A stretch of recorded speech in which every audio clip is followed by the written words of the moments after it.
Hello everyone, I'm going to tell you a story today. So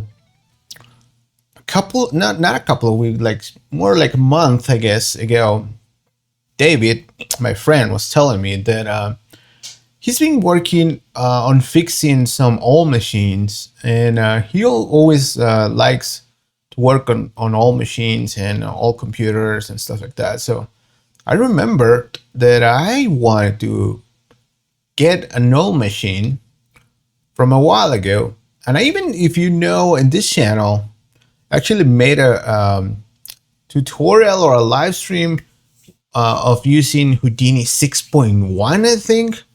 I think it was Houdini 6.1, and at that point I was like, ooh, it would be nice if I could get like an old machine, like an SGI machine, Silicon Graphics machines. If you don't know those kind of machines, are machines that were used on the, I don't know, the 90s. I guess not so much in the 80s. I think it started kind of in the 80s and then the 90s, and then a little bit on the 2000s. After 2000, the company started going down. But you can look it up. SGI invented stuff for 3D like OpenGL. They invented OpenGL. So when I started actually learning 3D, I wanted to get an SGI machine because I would look at these things on magazines, and I was like, man, this is what 3D is made on. These are the machines. So I always wanted to get one of those, but it was like, eh. So my friend David reminded me of that. Also, I did wanted to get one of those machines at the time, but at the time those machines were like super mega expensive. So only, I guess, rich people, studios got those machines. Because those machines are the machines that were used for making like Toy Story, Jurassic Park. You can actually, it's really famous that in Jurassic Park there is an SGI machine, and there's this famous scene that, oh, it's Unix. I know this. That's basically an SGI machine. What else? I don't even know if Shrek was done in SGI machines, but probably. But all those early 3D stuff was done in SGI machines because SGI was built for 3D. They made the machines for 3D. So again, my friend David reminded me of this, and I was like, man, I wish I could get a machine like that. And I don't remember if he mentioned that he wanted to fix some of the machines, SGI machines or not, but I was like, oh, I wish I could get an IRIX machines with IRIX was the version of Unix that SGI machines used for. So I got an emulator right away. I was like, oh, you can run it on an emulator. There's an emulator called MAME, and you can use it there. And I started using it. I was like, yeah, this is cool. I can kind of use it. And then, but it wasn't super fast, right? Because it's an emulator. So I was like, it was so good if I could actually run this on real hardware, because I wanted to do that. And then I could even run, like, I don't know, old versions of Houdini, old versions of Prisms, and maybe even the software that Houdini was previously, I guess, called Prisms.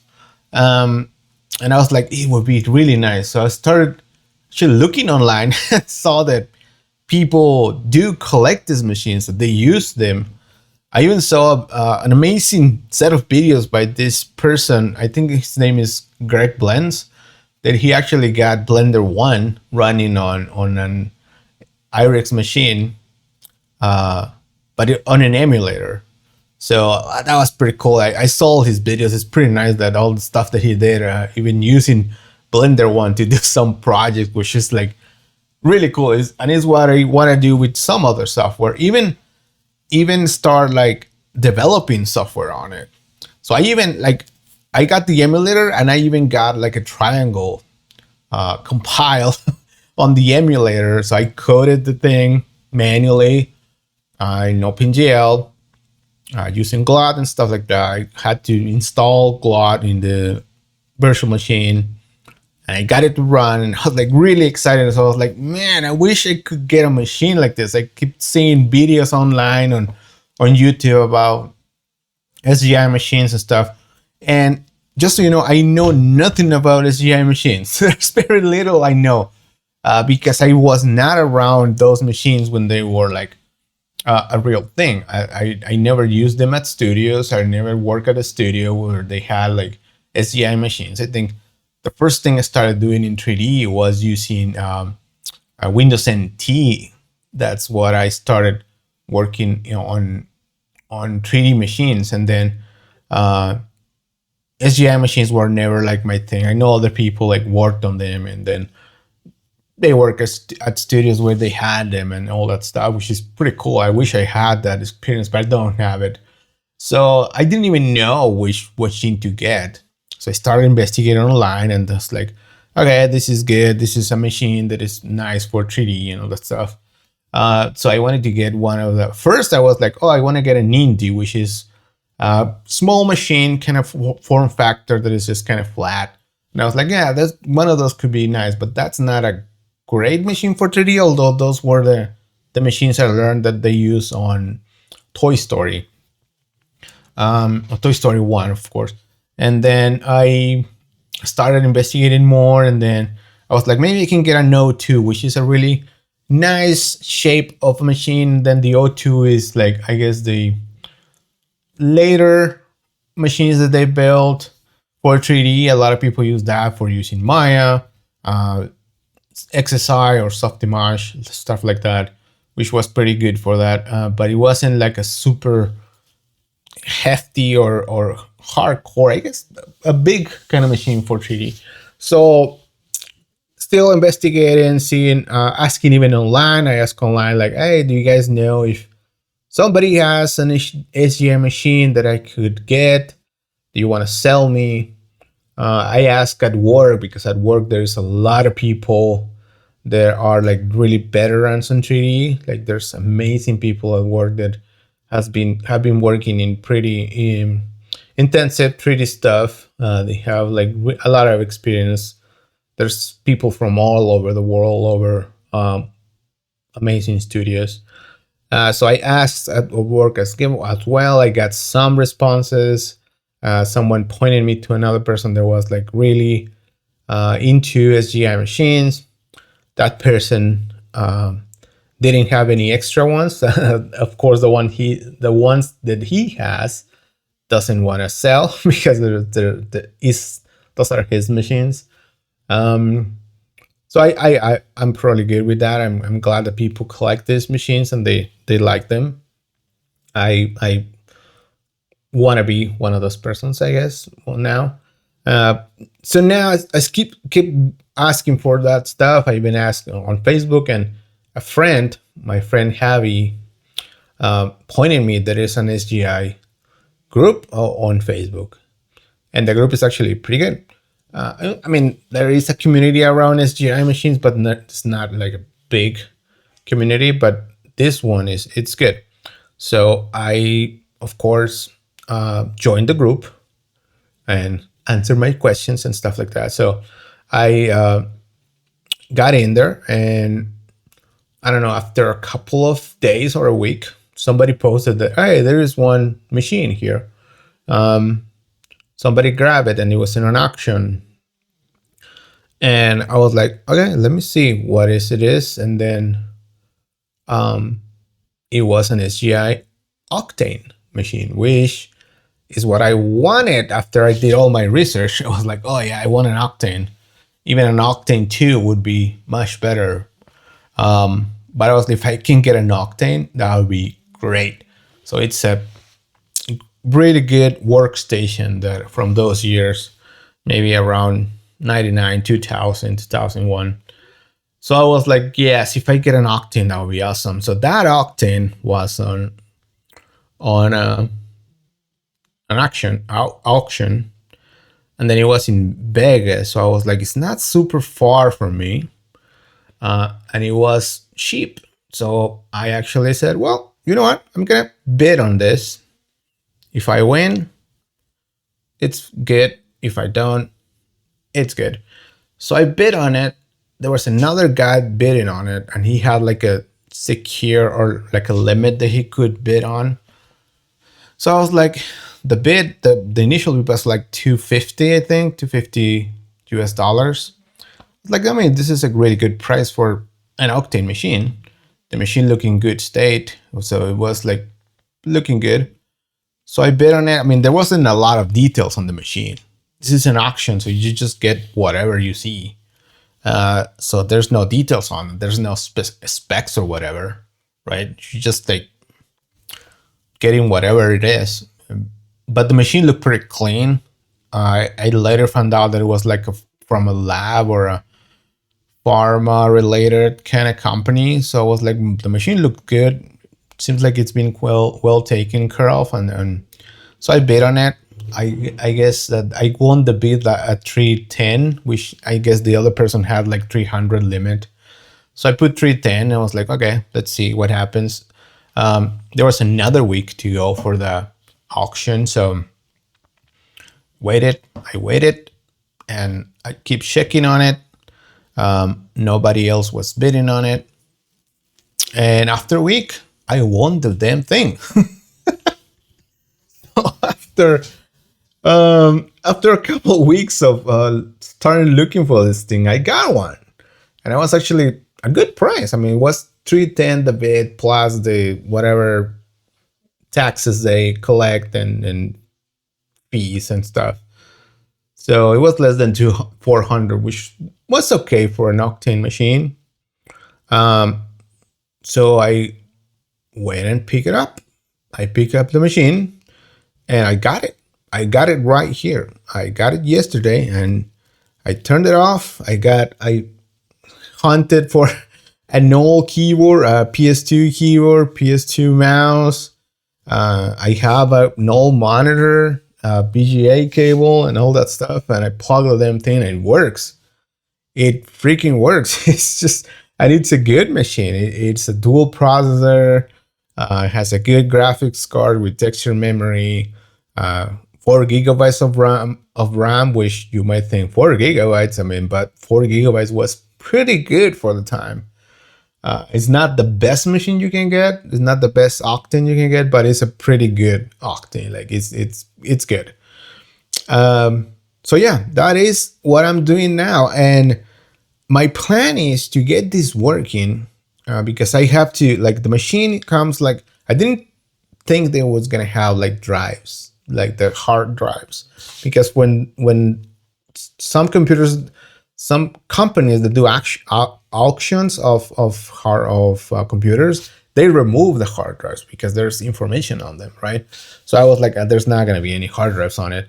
But I was really surprised that when I got it, when I went to pick it up, I was actually, the first thing I looked was, are the drives there? Because you can't tell, but there's the front, you can remove the front of the Octane and then you can see the drives. And there's 2 freaking drives that I was like, oh crap, yes, the drives are there. So I was like, awesome, the drives are here. There's nothing that I mean, the computer seemed in very good shape. It's pretty damn clean. And I was like, this should be fine. I don't need anything right now to buy. I did buy the adapter for the monitor. I'll get in all those details in, I guess, in another video when I start showing the machine and all. But right now the machine boots, it's working, but there is a password for it. So I don't know the password. I mean, there's several things I can do.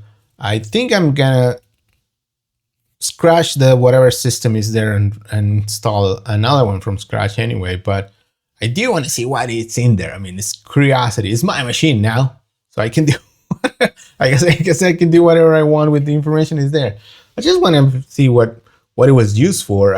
What is there? Maybe there is some cool images. I don't know. I just want to see what is in there. There's several ways to recover the or just delete the password, change it, the root password, and then get into the machine. Sadly, this machine by design doesn't have a CD drive, and then one of the simplest things you can do is just put the installation CD, start the installation.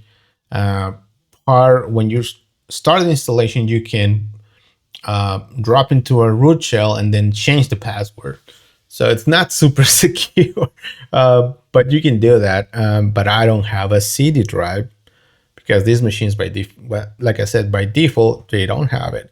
And then the type of CD drive is an SCSI or SCIS type of drive, which those are not common right now, like 25 years ago.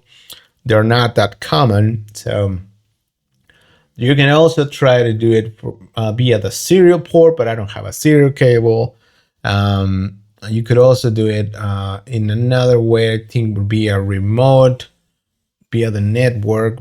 So I'm gonna try that, and I'm gonna try a few options to see how I can reset that stuff. I might even, I don't know, try to get like a serial cable maybe to see if I can do it that way. But yeah, so basically that's it. I'm trying to get this machine working because I want to start doing some 3D with it. I don't want to keep it as a collection or just to observe it. I want to use it. I want to actually use it. And my idea is like, I mean, if they did Toy Story on that thing, or even less machines, the Octane, I think they use indie machines, which were less powerful machines with the Octane.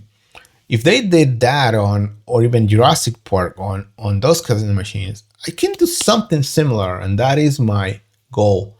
Let's do something that looks like Toy Story on old software. Because why? Because it's fun, and then we can learn about limitations. We can learn about how people had to work on those days, what the limitations were, and then we can, even if we don't learn anything from that, which we should, because you learn a lot by being limited. At least you could appreciate the stuff that you have right now that is not limited, that you have a lot of RAM, you have like gigabytes of RAM today, you have drives that are like immense, basically unlimited NAS drives and whatever. At least you can learn to, if you learn nothing for that, at least you can learn to be grateful that all that stuff happened. So that is going to be what I'm going to be doing as well here. So if you're saying like, whoa, why is this guy now talking to the camera and doing all these videos about all computers? It's because I like that stuff and I want to do it. I want to learn more about, learn how they did things before, how was the limitations they had, and how those things inspired the things that we have today.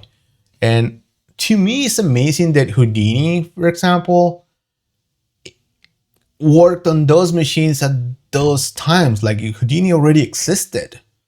Maya already existed. Like Softimage already existed, or what became XSI later, and then so all those things already existed. Blender already existed. Writing Blender on that stuff is gonna be fun as well. But I want to run the software and then see the limitations, how you did things in those days. Even if it's not something you're gonna use every day, at least it just takes you back and say, man, I'm so glad that I don't have to deal with all that stuff now. Or at least it's gonna be entertaining seeing me go through those hard stuff and say, no, this guy Varo makes this crazy. How is he doing this stuff? At least I'm getting a laugh out of him. Look at him dealing with old hardware. He's stupid. I don't know. I hope it's fun. I hope you enjoy it. I know I'm gonna enjoy it. I'm really excited about this. It's just like I just was playing with the machine. I was like, man, I have to talk about this because I am really, really excited about this. It's just like amazing. It's like my childhood dream made true, because I always wanted that machine when I was starting to learn 3D in 99, 98, 99. I was like, man, I wish I could get one of these machines. And now I have one. It's like 26 years later, but I got it. And also that makes you like think 25, 26 years is not a lot of time. And it's so amazing how technology has evolved in those years. Like it's not even a lifetime. It's just a quarter of a lifetime. And the technology's been advancing like crazy. And then now we have all this AI stuff and it's gonna be moving way faster. So to me, it's interesting. It's like somebody that buys an old pickup truck and they want to work on it and then use it. For me, this is kind of it. Like getting an old Ford F-150 from 1968 or whatever and working on it and making it work and using it. The goddamn thing is made all of metal. It's so heavy. uh, but yeah, that's it for this video. I just wanted to give you like a where do we stand with this, and then I'm gonna start working on the machine, trying to work on how we're gonna fix the password thing, and then if we don't, I mean, I should be able to do that, and then start exploring the machine, see what is in there, what can we do, and then there's no 3D software that I'm gonna have to start like installing software on it. I know there are some versions of Houdini you can use on it. I might talk to Side Effects to see if we can get like really old versions of Houdini, maybe Houdini 1. I would love to use Houdini 1, like the first version of Houdini, making it work and see, like, yeah, I would love to just like try to see if I can make something on it, like even read the manual and try doing something on it. It would be so nice, so cool. So as you can tell, I'm pretty excited about this. Even using like older stuff, like the Prism software, Prisms, what it was called Prisms. Try to using that and see if it like how the thing worked before. I've seen images about it, and I've seen like, I don't think I've seen videos, but I've seen images, and it looks some of the stuff in Houdini it's already there at that time. Like some of the stuff that we have, it's already there. So that's it. Hope you are excited about this. I am really excited. And if you enjoy these kind of videos, let me know. Let me know. I'm gonna start doing some of these other things, like not just tutorials on this channel, because I want to do more stuff. And I've been limiting myself with just doing tutorials just because I started doing that. But I want to do more things, and this is the way for me to start like doing other things, not just tutorials, but tutorials are going to continue, of course. I mean, I want to do that, but not just that. All right. Again, hope you're excited, happy. Let me know if you have used these machines before. I know a lot of you have used them because some of you had the fortune or just the award, like on your school, at work, you use these machines or something like that. So let me know. Put in the comments, when do you use an HDI machine? Which one do you use? Tell me some stories, because I would love to know about that. And I guess my story with silicon graphics machines is starting today. It's starting now, and I'm really excited about it.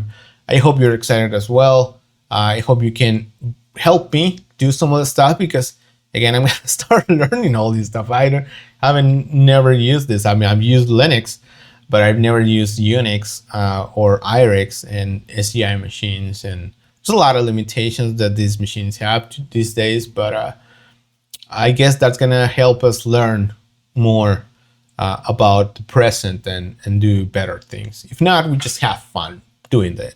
I'm not expecting it to be like something that's gonna change the way I work, but at least I'm gonna have fun doing this and just enjoying it. That's basically what I want to do. All right, that's it for today. If again, please share your stories. Share your stories. I would love to just hear about you and what story do you have with SGI machines.